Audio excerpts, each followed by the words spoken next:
Hello ladies and gentlemen, this is Sunny of Sunray 75 channel, the home of educational and positive videos. At sa pagkakataong ito, ang pag-uusapan natin ngayon ay tungkol sa patuloy na pagde-develop, patuloy na pag-update, patuloy na pag-upgrade, yung upskilling and reskilling of ourselves para tayo ay maging functional and relevant kahit sa anumang trabaho na ating ginagawa.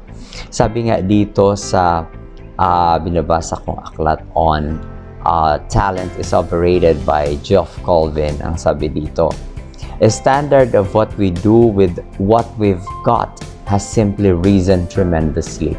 Kahit sa ating mga guro, patuloy na tataas at tataas yung demand, yung standard, no, para sa atin. Minsan kasi parang pag nakapag-aral na tayo, ayaw na nating magbasa ulit, mag-aral, mag-develop, mag-upskill, mag-reskill.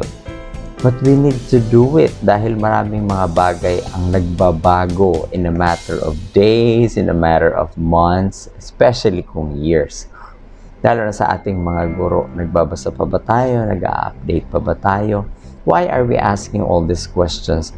Baka kasi dumating yung time later on na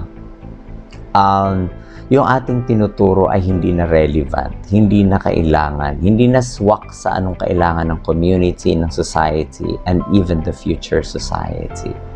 So, we need to be updated always. We need to develop our skill. We need to reskill. We need to upskill what we have, no?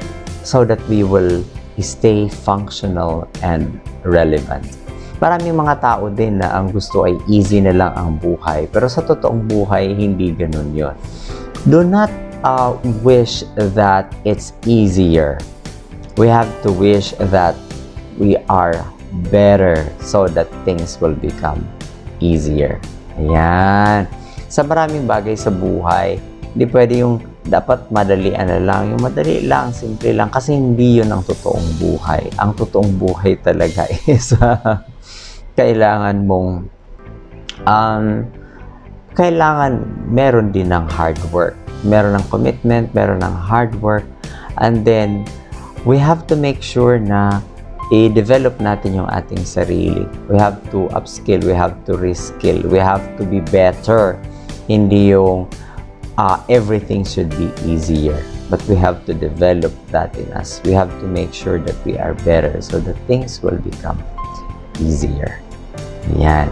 Once again, this is Sunny of Sunray 75 channel, and thank you very much for joining me.